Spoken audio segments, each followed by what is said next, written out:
So imagine this. You're walking home, scrolling TikTok, and boom, black bag over your head, hands yanked back, shoved into a van that smells like old fries and bad decisions. Congratulations, you're kidnapped. Here's the part nobody tells you.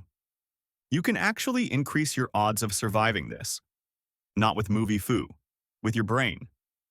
Stick with me for a few minutes and you'll know the exact playbook. Open loops everywhere. We'll answer them one by one. First move, breathe. Yeah, it sounds cliche, but panic is like pulling your own power cord. When your breath spikes, your thinking crashes. Slow inhale, slow exhale. Pretend you're at yoga class except the mat is a dirty carpet and the soundtrack is duct tape. While you're calming down, flip on detective mode. I call it kidnapper bingo. Collect details like your life depends on it, because it might. What do you smell? Gasoline, cigarettes, cheap cologne? How many turns? Left, right, speed bumps, train tracks? Are they speaking Spanish, Russian, or just aggressive whisper? Clock everything. You are Google Maps with anxiety. Now, your first instinct might be to fight like a feral raccoon.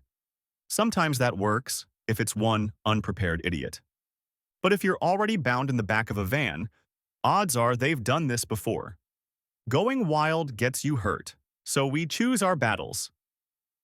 Here's the fork in the road. Do you comply or do you flee? If it smells like ransom, talk of money, instructions, negotiations, you are a human piggy bank. That's good news. They need you alive. Your job is to stay boring, stay breathing, and keep gathering intel. But if they hide their faces, avoid using names, get sloppy violent, or say things like, finish it, that's a red alert. Escape moves from option to priority. Either way, study them. Every captor is human. Humans are sloppy. Someone forgets to double knot. Someone scrolls their phone. Someone falls asleep on guard duty. You are looking for hairline cracks. Map the environment in your head. Are there windows, bars, a back door with a chain or bolt? Do you hear traffic or crickets? Any routine? Food at the same time, bathroom breaks, smoke breaks? Routines are ladders. Let's talk restraints. Duct tape.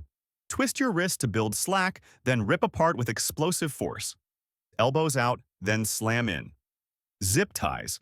Bring hands high and drive them down across your thigh to snap the plastic. Or saw them with a shoelace, key edge, or table corner. Rope. Flex hard while they tie. Relax later to create space, then work the knot. Feet bound? Worm to an edge, grind, saw, repeat. None of this is pretty. All of this is possible. Communication. If you speak, speak strategically. Humanize yourself. Mention family, kids, a dog with a ridiculous name, a grandma who bakes. You are installing empathy. Not every captor has it, but some do. Leave crumbs. If you move locations, drop anything you can. Hair tie, receipt, tissue, even spit for DNA. Hansel and Gretel, but budget edition. Now, the big ugly question, when to run. You run when opportunity is greater than risk. If they stop masking their faces, mention no witnesses, or take you somewhere more isolated, that calculus flips. Waiting becomes the bigger risk. If you go, go decisive, no half escape. Explode through barriers, break glass, throw a chair, make noise. Adrenaline is a coupon. Spend it all at once. What if you can't run yet? Then you sharpen the blade. Observe more. Nudge routines. Ask for bathroom breaks. Bathroom equals privacy, privacy equals margin. Check hinges, latches, vents, loose tiles. Find anything that cuts, metal edge, screw, cracked plastic. Find anything that signals, reflective foil, a high window, a loud pipe. Body positioning matters. Sit toes under you, hips loaded, so you can explode up if a door opens. Keep your back to a wall so no one can surprise you. Rotate wrists to protect arteries if you're tied tight. Tiny things add up. Let's talk vehicles. If you're moving, count turns, time between stops. Listen for gravel versus asphalt. Smell ocean air, farms, diesel. If a trunk release exists, it glows in most modern cars. If not, kick out a taillight and wave like you're flagging the last taxi on Earth. If you're forced into ATM withdrawals, angle your body to the camera.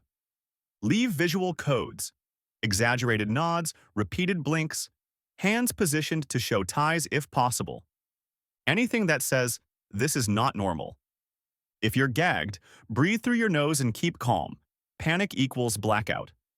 If hooded, memorize the hood texture and smells. Keep your head on a swivel to map turns. Now, the psychological game. You want to be forgettable but human, compliant enough to avoid punishment, alive enough to stay worth keeping alive. If they test boundaries, don't challenge dominance. Redirect to needs.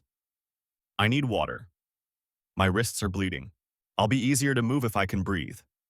Requests that sound useful to them are more likely to be granted. Let's build a decision tree you can remember under pressure. Step 1. Breathe. 2. Slow cycles. Step 2. Observe.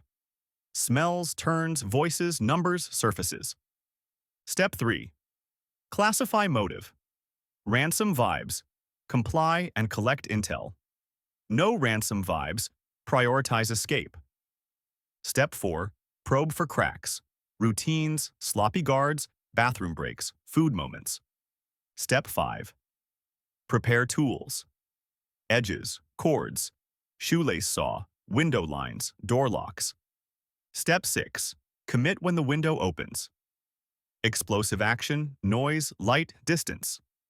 You might be thinking, what if I mess up? You will. It's chaos. But tiny wins compound. Slack in the tape. A mapped hallway. A sleepy guard. A loose hinge. Your job is not perfection. Your job is momentum. Red flags that mean move now, masks off. Talk of done or no more moving you. Transport to a second, more isolated site. Increased violence for no reason. Any mention that you've seen too much. Those phrases mean your clock is out of minutes. If you get out, even into a hallway, choose light and noise. Break fire alarms. Kick metal. Scream specific words, fire, help, kidnapped, call 911. Specifics wake people up. If someone tries to help and you're not sure, aim for crowds, stores, hotels, hospitals, police. Hand a phone to staff, not randoms. Ask them to call authorities while you stay visible and loud. If you're still inside and the window is your only option, remember, a cut hand is better than a closed casket. Use fabric to shield. Break corners first, clear edges, go feet first. Commit. Mindset matters more than anything. This is not about being fearless. It's about being functional while afraid. Fear is the fire alarm. You decide whether to run out or freeze in place. Micro mantras help. See more. Breathe slow. Wait smart. Move hard. Repeat it. Make it your metronome. Reality check. Most abductions end within hours. Many are about money, control, or quick leverage. Time is both pressure and opportunity. You are trading minutes for information until the scale tips and you cash it all in on one move. Common mistakes to avoid. Begging without strategy. Antagonizing for pride. Wasting energy on binds you can't beat yet. Staying quiet when witnesses appear. If someone opens a door and you see the world, you become a siren. Loud, specific, unignorable. If you're transported across borders or long distances, keep the mental map rolling. Time zones on flight boards, languages on signs, gas station brands, emergency radio tones, they all narrow your location later. If you're blindfolded and laid on a surface, measure with your body. Number of floorboards by shoulder widths, ceiling height by arm reach, window drafts by cheek wind. Yes, this is weird. No, you won't forget it. When help finally arrives, police, staff, random hero, say the critical facts first. Number of captors. Weapons noticed. Direction of travel. Physical description, accents, tattoos, shoes. Shoes don't change as fast as jackets. If you didn't escape and are rescued, breathe again. Trauma will try to tell you that you failed. You didn't. You stayed alive long enough for the world to find you. That counts. Let's recap your pocket playbook. Breathe. Turn panic down so thinking can turn up. Observe. Smells, sounds, turns, routines, faces, shoes. Classify motive. Ransom, comply and collect. No ransom, prepare to run. Exploit cracks. Sleepy guard, bathroom, food, smoke breaks. Defeat restraints.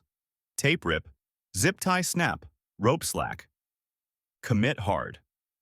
When the window opens, you move like a siren with legs. If your Uber driver takes a weird shortcut, remember, it's okay to ask them to stop in a public spot and get out. Your safety is not impolite. Your life outranks awkwardness. Last thing. You might never need this. I hope you don't. But if the worst day comes, you'll have a voice in your head that says, see more. Breathe slow. Wait smart. Move hard. And that voice might be the thin line between a story you tell and a story someone tells about you. Now you know what to do if you get kidnapped. Ready for the next scenario?